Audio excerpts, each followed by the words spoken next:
Hi, Lauren Thomas. Hello, Kimberly. Thanks for being here with me today. So happy. Yay.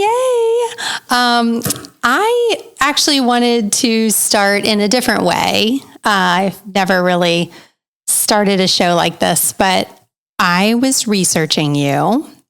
I know you, and we'll get into that, like how we know each other. But I was doing a little show research, and I was pulling up different things, and I found this little excerpt from your website, and I did kind of bring it to your attention first that I was going to read it, because I did feel like I was touching on something that was, kind of deep, so I just wanted to make sure that it was good. But so I'm going to read this, and then we'll talk about it after. And these are your words. So, before I was ever a woman, I was a girl who married a boy 14 years ago. I didn't know much about life. I was comfortably miserable in my small world and was terrified of adventure, the ocean, and camping. He lived for all of those things. He packed a backpack on our honeymoon to Italy, and I packed 2 suitcases. We continued on with life, joking about how being opposites was fun, but really, life was black and white with gray smeared on top. 2 kids, separate dreams, and 12 very opposite years later, we had fallen to our knees yet again, disconnecting and reconnecting in a tangled, beautiful mess of highs and lows, and a small fortune spent on therapy. Somehow, with guidance and will, we held on just by letting go. I was loved at my worst, and patiently, he got my best. This is where our bolus adventure begins, even though we didn't know it at the time. I realized I needed to let go and suddenly found myself wanting to do just that. Where could we go, just the 2 of us, that was so out of my box? I got out a map. Iceland. That will do just fine, thank you. There was one rule for this trip we considered our marriage salvation. No rules at all. Get on a plane, reserve a camper, seriously, and get in it and go. No destination, no plan, no fear, just the 2 of us and an atlas. The old beater of a camper was adorned with a hodgepodge of old sheets. Not a single pillowcase matched another piece of bedding. Not a single pillowcase matched another piece of bedding, and it was clear this thing had been lived in by 1,000 other lives. Perfect, just perfect. I needed to let go, and suddenly this city girl was winging it in a beat-up camper with the name Duke etched on the side. Our whimsical plan of a trip was life-changing. We were 2 lost souls married to the strangers in one another who managed to find each other, and Duke was our vehicle. We set up picnics on the side of roads, laughed at how lost we'd get, and hiked some of the most breathtaking part of Earth side by side. We slept through the cold nights, huddled close in the mismatched sheets, and dried off from natural hot springs with thin, mismatched towels. As we returned Duke to the dealer, we promised him we would somehow reincarnate him in the States. I know, that still gives me goosebumps hearing that. Yeah, it's like I read that and I immediately started to tear up. I felt this like lump in my throat, and I was like, oh my God, how many other women kind of feel this way, right? You get married young, or you've been together a very long time, and you do feel like you're opposites. You maybe drift apart and then try to find your way back together. So tell me, so now I'm dying to know, how was Iceland? Oh, well, we have been back again since that trip. It was wonderful, but this time we took our children camping. Yeah. But that was written years ago. We met when I was 21, so it was very young. Yeah. Too young. And we have been married for over 21 years now. So I'm kind of going on being with him longer than not in my life. And that's a really cool place to be. And when you read that back, I think the one thing that comes to mind is the comfortable misery term, that phrase, because it really is just that. It's just being it's too hard to get out of, and so why don't we just stay comfortable? Comfortable. And to this day, I kind of coined that term, I see it in so many people. I can just tell by the way they carry themselves. You know, I can just see that they long for more. Yeah. But they just stay just because they don't know how to get out. And that's where the passion in my life had to come in. And I realized I had to make that passion. I couldn't get it from anyone else. Yeah.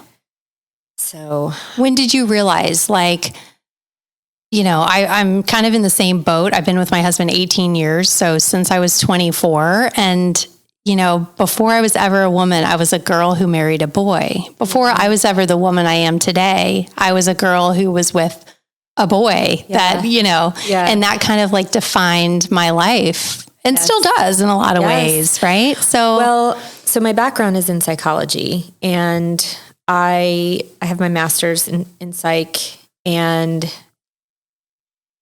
even though it's so hard to diagnose yourself and to know, you know, I lived with postpartum depression for so many years, not realizing what it was, but I did have the wherewithal to know that I needed help in my marriage and in myself. I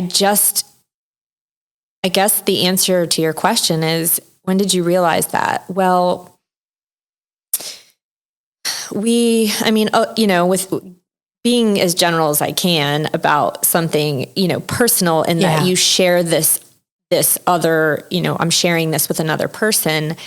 We just fell to the ground several times, you know, mostly after kids, because you can kind of just coast.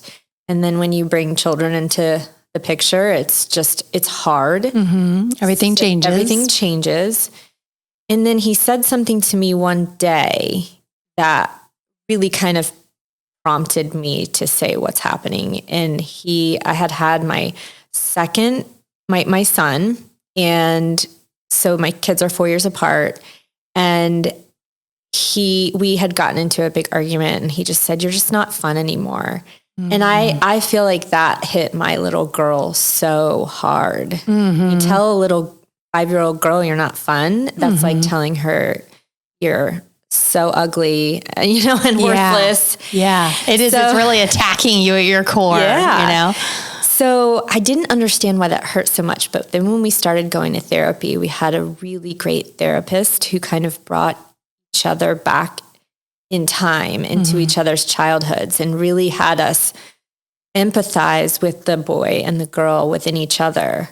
And I love so she would have us practice very intensive forms of listening to each other speak.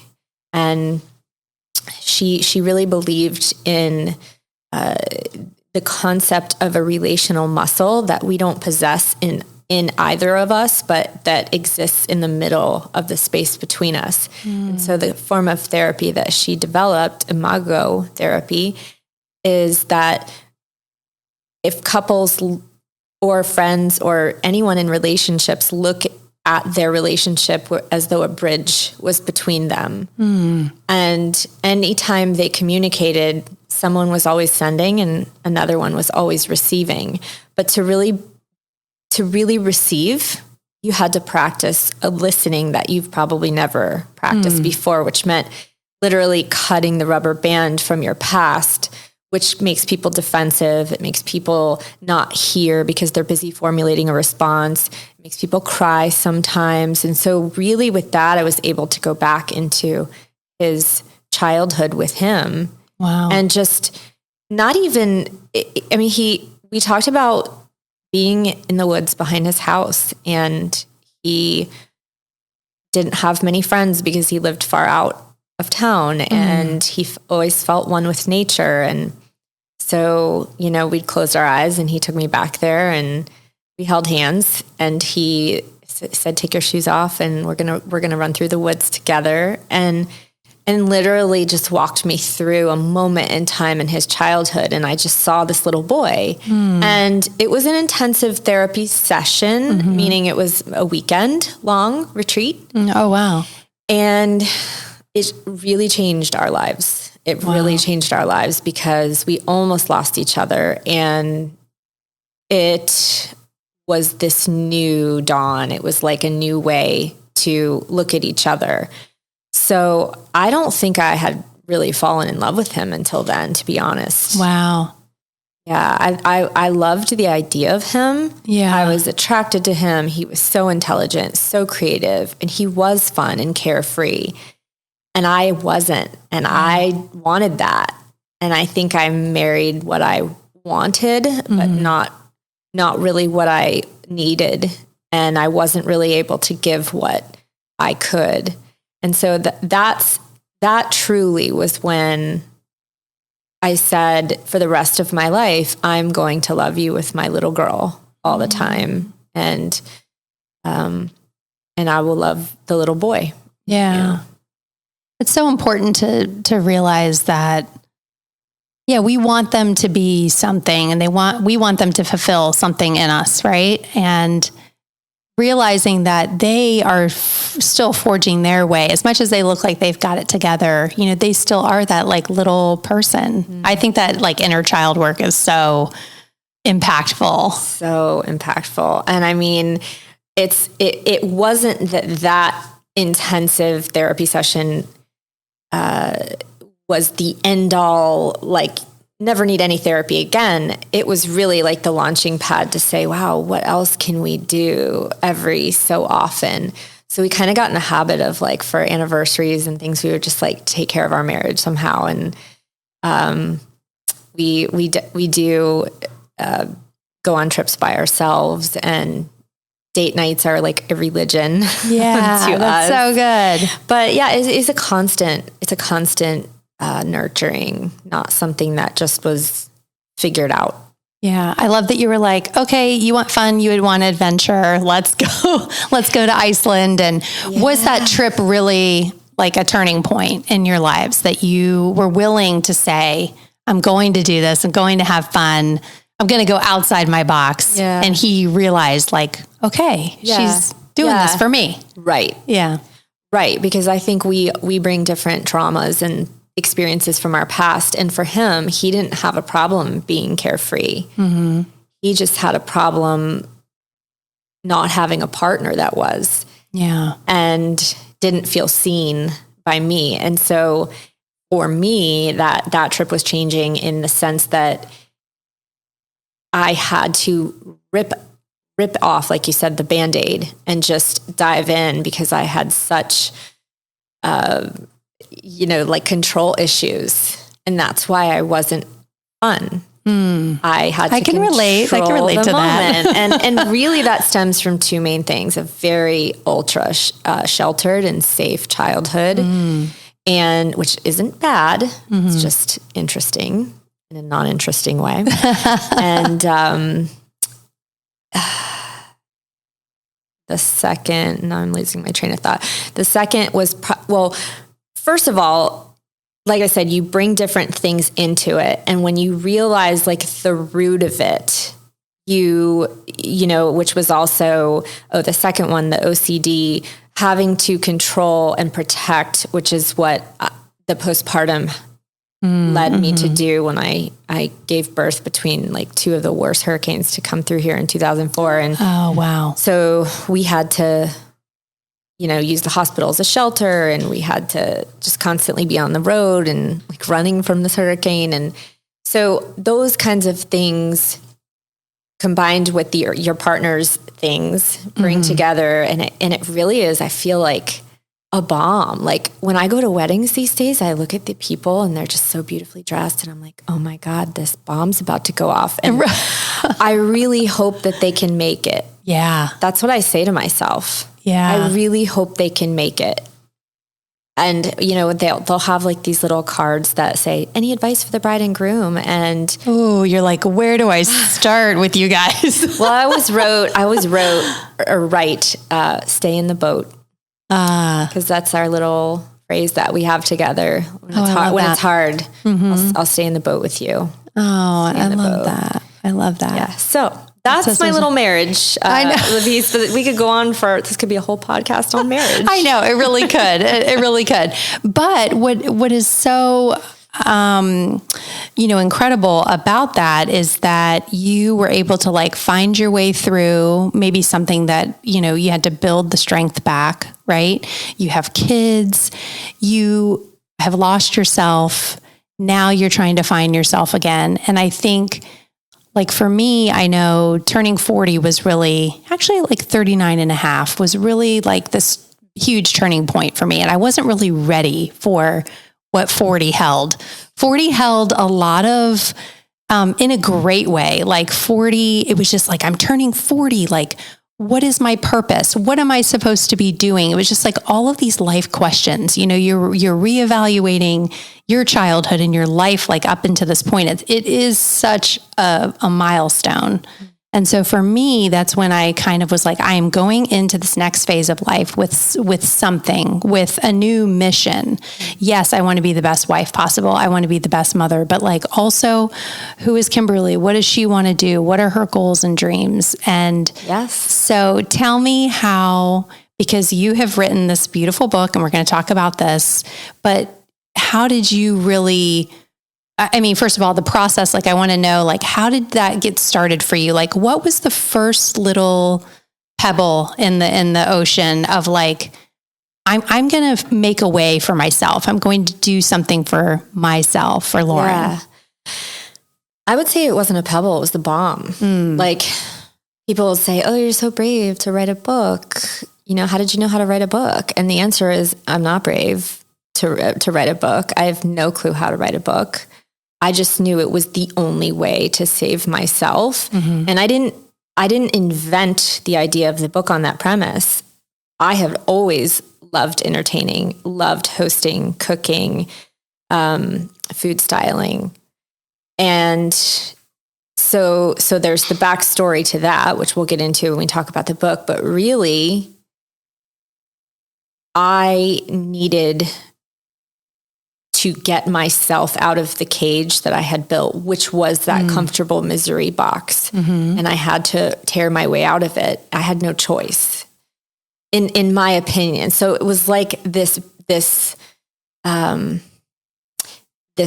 like bear was born inside me. And what I mean by that is losing yourself, and which I know you can probably relate to, being married for so long, which is wonderful, but then having children and then just pouring yourself into those little children, and then not realizing that, oh, before I was this wife and mom, I was a girl, then I was a woman. So we lose those priorities. So I was essentially losing pieces of myself every time I loved something so hard that came into this world of mine that I just did not I didn't know how to love myself at all. Yeah. And I was so afraid to ever do anything that would jeopardize taking any of that love or attention away from those people. But what I didn't realize is that I wasn't really the best mom that I wanted to be. I certainly wasn't a great wife. And honestly, I really didn't even like myself much. So I realized like that I knew I was a really good mom, and I had the capability of being a really good partner. Yeah.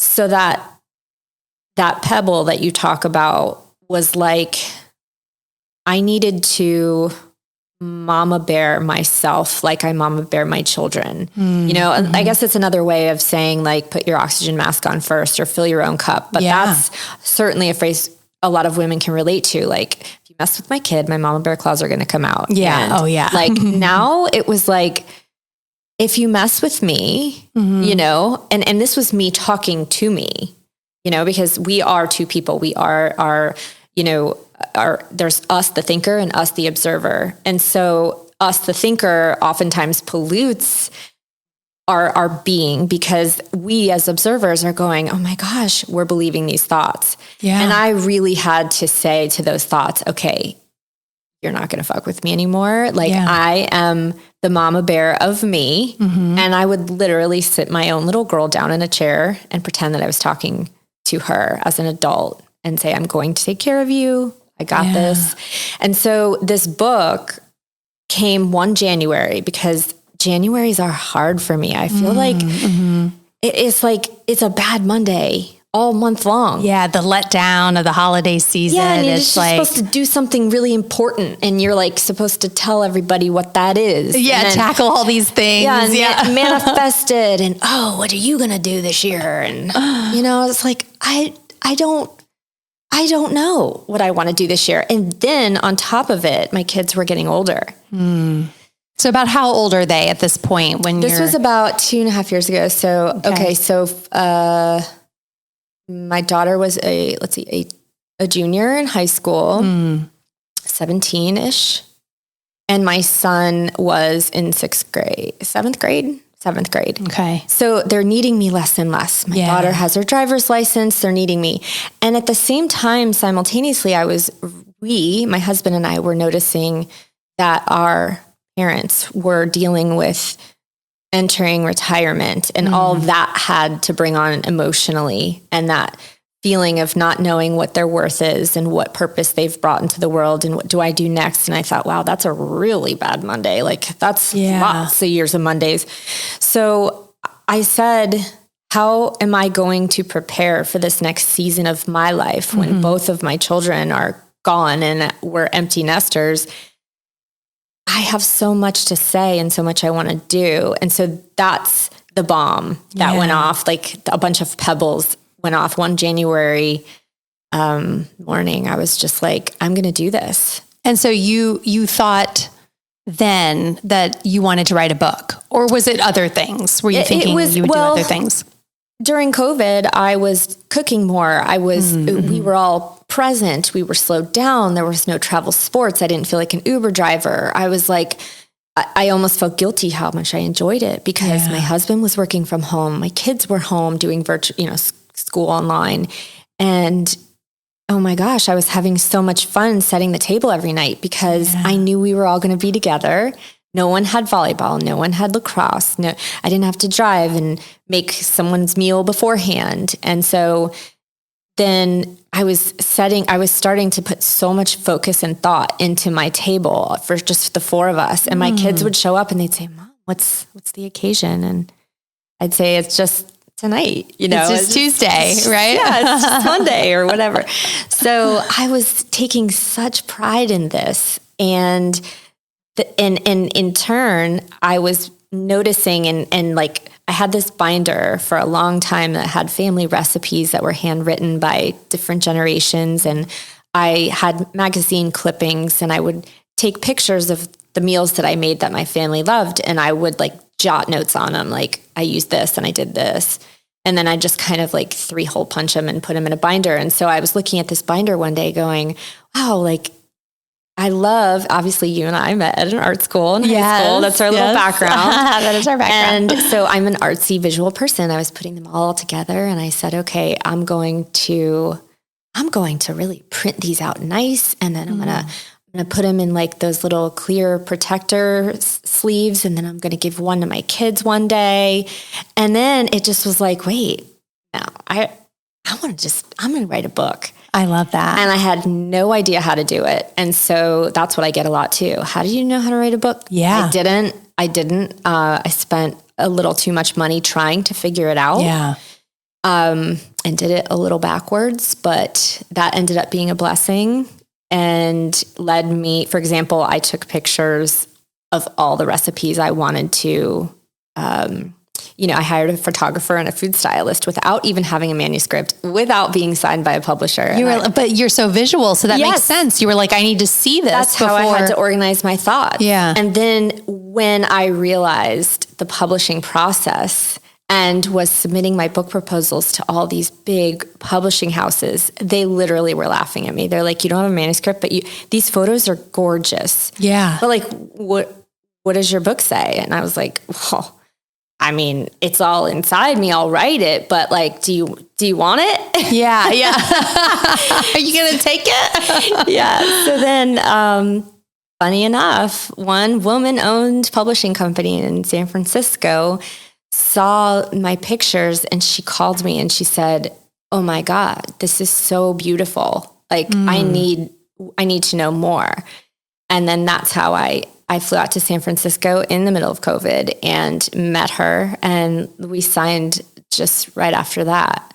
Wow. I felt like I was kind of following your journey of that, because before I realized that we had gone to the art school together, I had read an article in a magazine. Is it Jupiter magazine, maybe? And I saw your family, and it was beautiful. It was a beautiful article.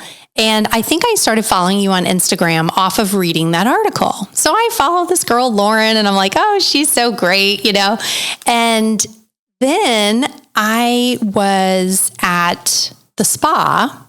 I was getting a massage. Oh, that's right. Yes. And I came out and the woman said, "Oh, I love your dress. I think my client is wearing the same brand that you're wearing." And it was, shout out to C. Lester, Brooke. Yes. Hi, Brooke. And hi. And I said, so I kind of like, I like walked out, but then I kind of did like a around the corner and I saw you.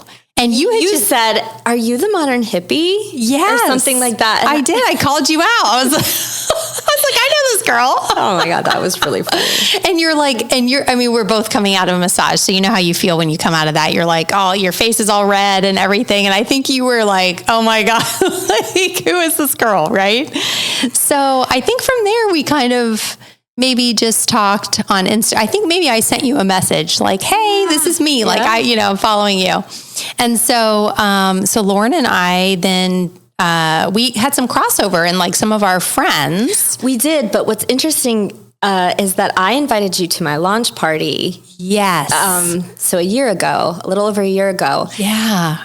And at that launch party, you met another friend of mine, Melanie, who is a successful realtor. Yes. And you guys started talking, didn't know each other prior to that. Yes. And you started saying, I have really wanted to do this for a long time. I think I want to get into real estate again. And so I was there, I think, to witness that flame when you talk about turning 40. I think I was there around that time to see that moment of, okay, Kimberly wants to meet the passionate woman that she is. But it was like a pivotal time. And that was true with Melanie. And then so then we kind of like start this friendship, you and I. Little do we know, my dad knows your brother and your dad and like, like all this like stuff, which was so cool. But I did come to the launch party. And so let's talk about this book because it's so beautiful. And when you say that you did the pictures first, it's like, it makes sense because the pictures, I'll just like, maybe I can hold it up here. The pictures are just like stunning. Like it's no joke that you are so visual with, the flowers. And this book makes me want to entertain. And that is not really who I am. I love parties, but it's not really like who I am as, come over and let me make you a meal. I'm like, come over and I will get like really great takeout, but like, I don't know. Yes. I'm probably not going to cook you a meal. But tell me like the Modern Hippie Table, like how did the name, what does that mean to you? Like the Modern Hippie? Yeah. So Modern Hippie is, it's to me, what it means is let's bring back, speaking of COVID, let's bring back that day and age where people really sat down at the table together. And, if you would, the hippie generation where everybody just was all about love and being together. And, there was no tablets and social media and travel sports and, people just, if you didn't play baseball down the street, you just didn't play baseball. So true. You know, your parents would say, oh, well, be home by dinner. At least, you know, my parents used to say that. And I would think, wow, like that's a day I wish I could go back to when I had my own family. And so modern hippie is like, how can I bring this back? You know, how can I tell a story and show the lifestyle that I want to live and that I would love for the world to live, which is be in the kitchen, be in the home together, and really practice showing up for each other and loving each other, which showing up for each other is love to me. So whenever we have company over, that's the first thing I say. Whenever I give a toast or before we eat, I say, thank you for showing up for me or for us, because that's the greatest gift. You have shown up tonight at the table.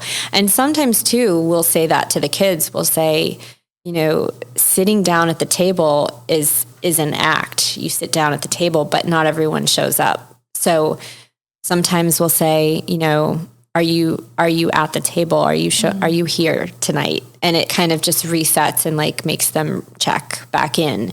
So I think that if people really did make more time for each other around the table and meals, that, I mean, in a perfect world, people would feel seen and loved and wouldn't have to go find it from other people and wouldn't feel so lonely, and maybe there wouldn't be as much violence and people feeling they have to get attention in negative ways. And so that really is like the premise of the title.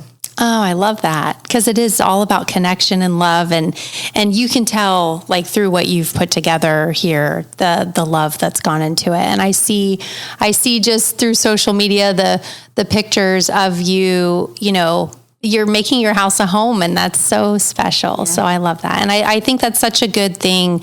I mean, I'm just thinking in my own life. Yeah, my son has soccer. You know, was 4 nights a week. I mean. This year started to really like amp up, and to be able to sit down together, he's only 7, but it's like less and less, right? Yes. They're just so active, and like one parent is taking him and one parent's at home, and you know, and you feel like if you say no sometimes that you're not keeping up with the times, or that you're going to be the mom that's holding your kid back from athletics or doing what they love. But there were a couple times in our family's lives that we had to kind of recalibrate with these travel sports and say, we have no more weekends to ourselves, or we're not eating together anymore. And like, we are going to make a family decision to like, you know, say you can play the sport for the season in your school. Yeah. And then, you know, we just reassessed a lot over sports and the things that took each other away from the home, and just from like being able to share our day together. And oftentimes dinner's the only time. Yeah, it's so true. I love that you set like more of a boundary. I think I see, and us included, that you want to give your kids everything. And if they want to play a sport or they want to try out for this, it's like you want them to do it until it actually comes with following through with it. And you're like, oh my God, well, we've definitely overcommitted ourselves. And you know, gosh. And then sometimes it's too late. Like you're just all like kind of coming apart at the seams. You know, everybody's frustrated with each other, you know. I mean, in all aspects of life, from the bedroom to the bathroom to everything. You're just, you know, and then you go, wait, I just miss you. I miss us. Yeah. And then they go away to college. Like I just had mine go away, and you go, wow, these times are very precious. Yeah. Very and it goes fast. Yeah, it does. It does. Some days feel long. Yes. Yes. Of course, but it's true. Yeah. But thank you for the compliments in the book. Oh, yeah. No, I love it. I think it's so special. So you guys travel a lot. We do. Like I love seeing it. I mean, this summer, you were all over Europe doing amazing things. Well, actually, yes. this summer. Oh, this summer Were was you? Australia, but then prior to that, we had gone to Portugal. But the reason we travel a lot, well, we love it. We love seeing new places, and my husband's an architect, so he gets so much inspiration from that. But we see it as our family's religion. Mm-hmm. And the reason I say that is because I feel like someone who is, I guess educated. I feel like a very responsible religious person is educated on more than their religion. Mm-hmm. And I grew up in a very traditional Jewish family. My husband grew up in a Lutheran family. And there was a lot of like, well, what are their kids going to be? And the good news is that his family and my family, the head of those families, were educated and were, in my opinion, that doesn't breed hatred between religions. And so they were more like, oh, well, let's go to your temple to hear this sermon, and let's. So it wasn't fairy tale. Don't get me wrong, but it was accepting. But we decided to raise our kids with every sort of,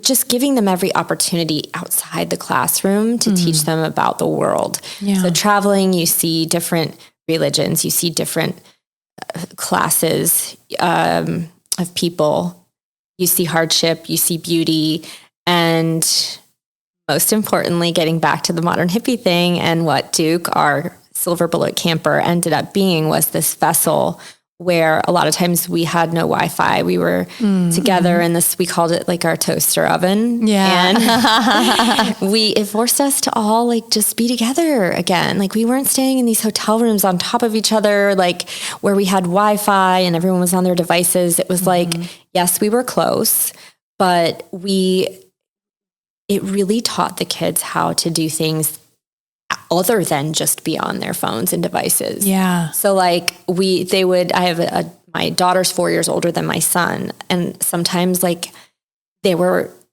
using sticks as lightsabers and like just playing and we would look at her having just as much fun as him. Yeah. And what we did was our camper, Duke, has a king V-berth bed that my husband and I sleep in. And then we got a SUV that we pull. It's a tow behind. So we pull it. And on top of that camper or that SUV is a pop-up bed for the kids.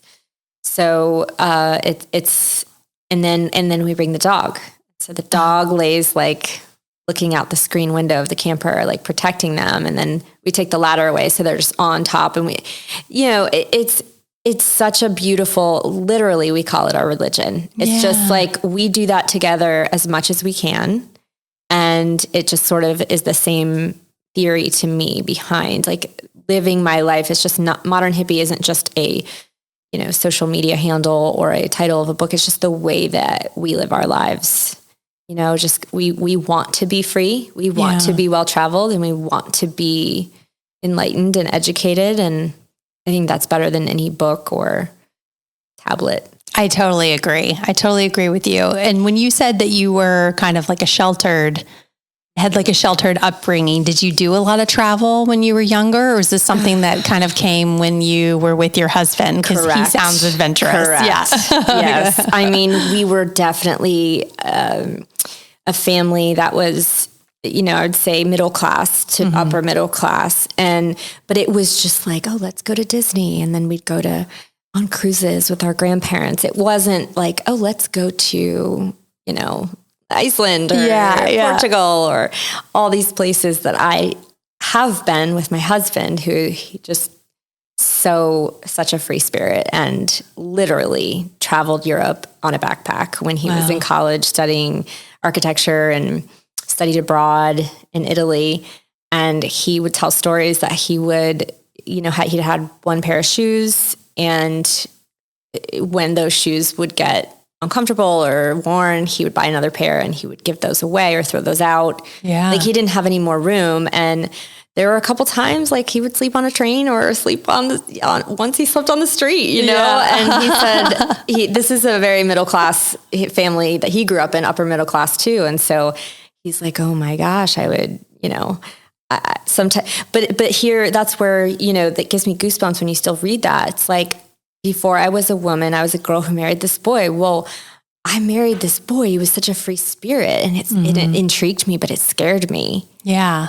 And I was scared by it, but I wanted it so bad. And that's like anything, writing a book, anything. And so that's where I was like, I've got to start breaking out of this cage of comfortability that's really not doing it for me. Yeah. So, and it sounds like too with you and with a lot of women that can relate, like, okay, well, now I'm still a mother, I'm still a wife, but now, like, who is Lauren? Who is Kimberly? And I can tell you that book really kind of saved my life in my marriage, just my sanity. Yeah. It wasn't literally saved my life. It was more like it really brought me back to life. It gave me a life, and my kids, I was a better mother. I was a better wife. I had so much to talk about. I had so much inspiration, and it was like I turned on this switch. So that's like, and then you just become so not addicted to it, but just kind of addicted to always asking questions and being curious, and is such a more fulfilling life than being comfortably miserable. Right. I know. Comfortably miserable is, and now that you mentioned that, like I see the people that are like that, and it's break out of your own prison, because it really is. It's just a self-induced cage, cage. And I think I totally relate to you, like on the just feeling like the OCD a little and wanting to control things. And for me, like always being very responsible. Oh, well, I'm very responsible. So like that crazy adventure you want to go on, like, oh, I don't know if I can do that. Oh my gosh. I had to like reform myself. And my husband's kind of the same way too, very adventurous. So that was not something, I didn't even have a passport when we started dating when I was 24. So, and I remember in 1 week he was like, I think we should go to Mexico. And I was like, oh no, no, I cannot do that because I have work and I have all these things. And like, so yeah, the fact, I mean, and that's a good thing to kind of take from them. You can take a lot of bad traits, but like being adventurous and all that is like a great thing to pull from somebody else. Right, because isn't that like, we come back after, like, we'd get through a hard time and we'd say, wow, it is such a beautiful, this is what nature and God intends for us to do, is to make each other better and then raise human beings that are better, so that we evolve into a better species. It's the way it's supposed to be. So really, I think that there are so many people in the world that could be your person if you are willing to stick it out, because it takes 2 to get married and 1 to leave, and that's why I think it's so common. Oftentimes it's one person who wants it and one who doesn't. And I'm so thankful that we were able to stay through the hard times so that we could see the beauty on the other side. Because each time that little excerpt that you read, that was just for our 14-year anniversary. I wrote that one time. And I feel like I feel that way each year, maybe more than once. Like, oh my gosh, like, wow, I love you so much today. Yeah. Like I said, even before we came here, I just said, I'm going into a podcast, but I really am so glad that you still choose to be with me. Yeah. Sometimes it overwhelms me. And then, but a lot of years I said, oh my gosh, like there's gotta be somebody else who gets me more. And then now I think, thank God I didn't search for that person, because that person would be so boring. So like you just have, like you just, I forget exactly, but patiently he got my best. Yeah. He was patient. A very patient man. So did he feel always like when you guys were having, a tough time, did he always think like, yeah, we've got this? No. No. No. It wasn't like a magic, like he wasn't perfect in the sense that he was this like wonderful, everything's going to be okay. Right. Which sometimes that's maddening anyway. Yeah, no. It was like I don't know what made us hold on so much, but I really will say that it was lots of hard work. Yeah. Really good, hard work. It wasn't always easy. We weren't always, bringing out the best in each other. And we still go through hard times, but it's like, I think as we get older, you go, oh my gosh, like this, I still get to be with this person. Mm-hmm. And sometimes you feel like you're married to a different person in this person because they're so much better than they were, 2 years ago. And so are you. Yeah. So it doesn't always happen that way. And I don't think every single person, or couple is meant for each other, but it's like so beautiful to not give up and then to see what's on the other side. But yeah, gosh, I talk a lot about marriage, but I feel like when you ask, when you ask about this book, it's like, I think the hardest thing in my life is to still be married. Yeah. Because I grew up from a divorced family. My parents divorced when I was 5. I think my brother was 3. And I just, statistically speaking, I was doomed. Mm-hmm. And I grew up watching my parents go through yet another divorces. And I love them and I have always respected them. And they're wonderful people with, happy, relationships now. But I just didn't really feel like I stood a chance. Yeah. So everything that I've always done for, up to this point, I look back and smile and say, wow, like I really worked hard to still be married to my best friend. Yeah. So well, I think it's like so special to hear. Yeah, we did kind of talk a lot about marriage, but like when you see a book like this, you think, oh, this girl, she just, she's got it all and she's doing these pretty tablescapes and everything. But there's so much beyond that and how you really have had to fight to be together. Like you're saying, to put the boundaries on sports and all the things that are required of kids now, to have these moments at your table is, it's so refreshing to hear the backstory of it. And that is, the book or the blog or the following that I have, I've used this platform to say more of the message, which is, it's not always pretty. I mean, let's be honest. Nobody puts ugly pictures of themselves or says, God, today's just really shitty today on Instagram. Yeah. It's a highlight reel. Yeah, it is. Yeah. But I also think it's beautiful because you can design them, these social media platforms, to be what you want to look at and inspire you. Mm-hmm. And so, but I also use them as to tell, about a lot of aspects of my life. So not just about cooking. I'm really careful not to post a lot about that because I do so much more than that. Yeah. I have so much more learning to do. I have learned a lot. And so I love that I'm building this platform too, to sort of help people along the way and inspire people that maybe are going through a hard time in themselves or in their relationship or as parents. Yeah.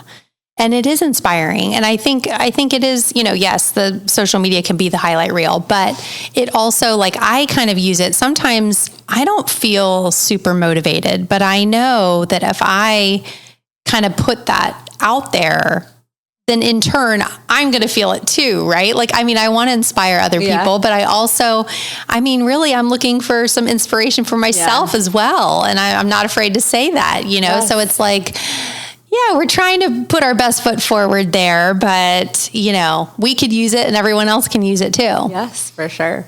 Yeah. Sure.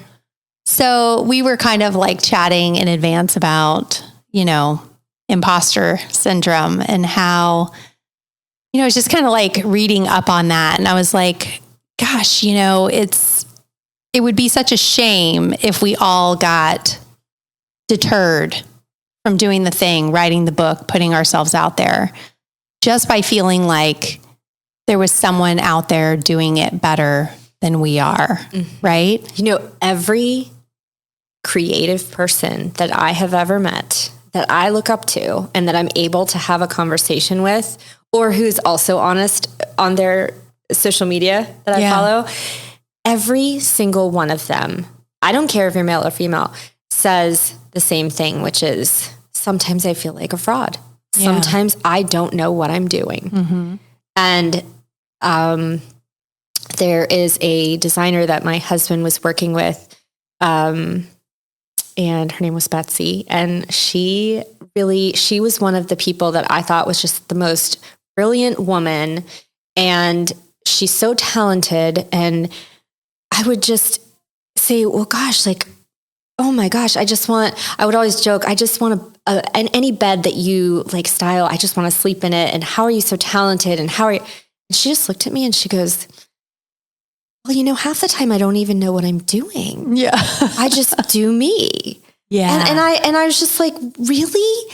And that was such a liberating thing to me. And that was even before I thought of it, that it had like a term called imposter syndrome. But that's what that is. If you really boil it down, I feel like a fraud because I feel like I'm not good enough to earn the title or the attention or the reward from anything that I do. So I suffered a lot from that. And I also suffered a lot from being scared of my own success or my own light, because I felt that anything successful that I did would take me away from my kids and my husband. So I put myself way down there and said, there's just no way. And so a lot of times I would start little businesses or have these big ideas and then say, no, there's no way. That's going to take me away.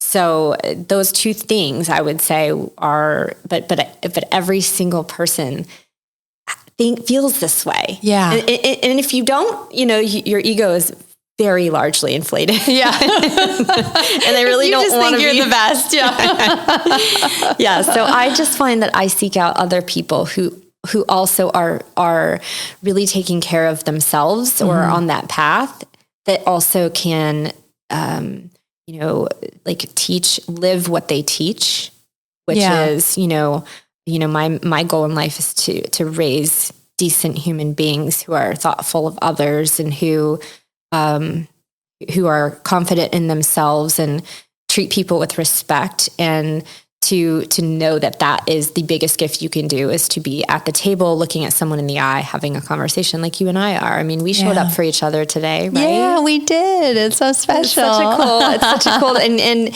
you know, one day you were this girl with these pink tights on running the hallways of our high school, and I had paint all over my shirt, you know, and it was just like, now here we are. I know. And we're not really like doing either of those things. No, but you know what? Every single second and you know, every single experience and everything we've gone through, right, has led us right to this point today.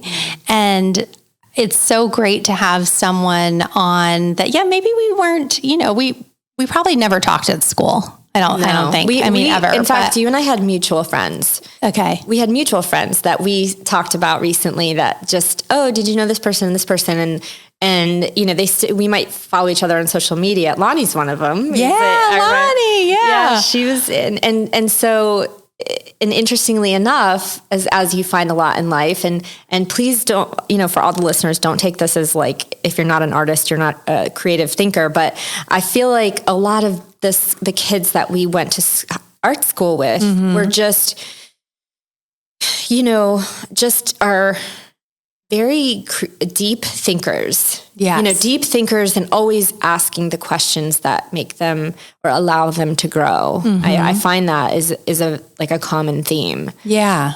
I think we were all, you know, it was such a unique thing at the time. I think when the school started, and you were probably one of the first, you know, groups to go through there, and same with me. And so, yeah, I think we did look at each other like, hey, this is pretty cool. We're in this like really cool little bubble. I mean, it was very small at the time, and And, we got to go through and do all the different disciplines. So communication and art and theater and dance, like what a special experience. Mm-hmm.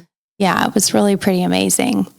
So I want to ask a couple questions, just a little like rapid fire here, but what are three tools in your wellness toolbox? Like rituals, practices, what makes you feel your best? Okay, 3. So I would say like physical rituals. Every single night I take a bath and it is my sanctuary. Mm-hmm. There's candles and I have no rules for it. So some nights I take a book, some nights I take my phone and I find inspiration or I'll talk to my friends. And sometimes conversations. Yes, sometimes. Okay, well, I like it. Texting. I like it. Okay. You're like, Kimberly, can you hear the bubbles? Kimberly's like, I'm calling to FaceTime Lauren tonight at like 9:00. Why not? But it is like, it's just my time. And since my kids were little, they knew when mom was in the bath that was her time. Mm-hmm. And then another little special thing is like, Christian, my husband, he would design, he knew like that was the only thing I cared about in the house was my bathtub. So that to me is like my little reset and it helps me sleep.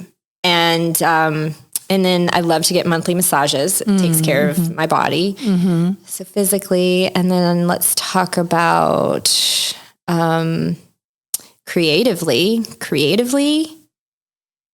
I just, in the last couple years, found something so important, which is telling myself when I am not feeling a creative vibe, I don't do whatever it is that I was trying to do.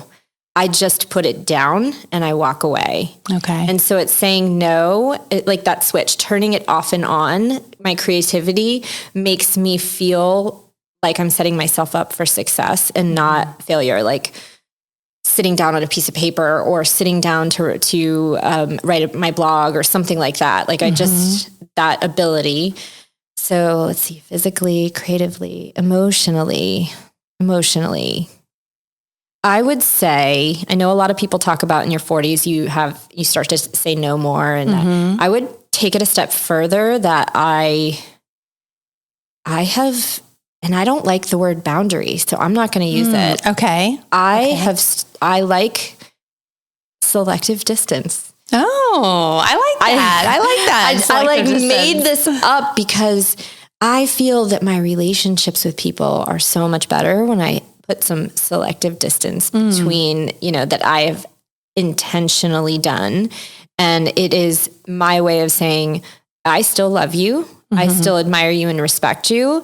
And this is how it needs to be for us to be, for us to have the best versions of ourselves. And whether that's family or friends, that's a way that I like to take care of myself emotionally. So I think those are 3. I think I covered all those bases. Yeah. Oh, I like that. Selective distancing. Or yeah, okay. I'm going to use that now. Okay. Because boundaries seems like, and now it's like kind of like such a trendy overused trendy term, yeah. And it makes me cringe. Like people go, oh, boundaries, and to me it sounds like an even bigger cage. Yeah.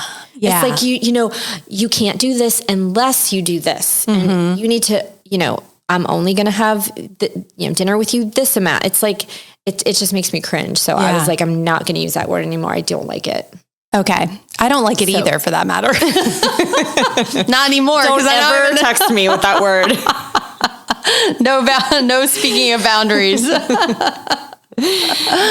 So since you guys do so much traveling, I've got to know, what is your favorite place that you've ever been, and where is a place that is still on your list? Okay, favorite place. I need some inspiration. I know we talked about this, and it's not just a saving your marriage trip, but Iceland is like walking on another Earth, or another planet. And it is seriously like the most, unfortunately, it's starting to become a little more touristy, but my advice would be do Iceland in a camper and avoid the ring road. Just do all of the little places that you can do that that you're maybe scared to do because it's such a safe place, and, just get a map and go to the fjords and, do things like that. And then we went back with our kids, and that was also like one of the best trips of our lives. Oh, wow. So twice. So it was like a good couples trip, a good families trip. Cool. And, allow yourself more than a week.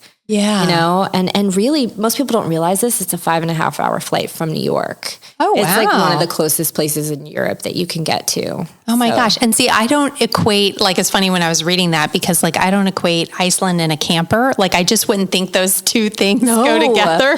You don't. So you really opened my eyes to that. You don't. Yeah.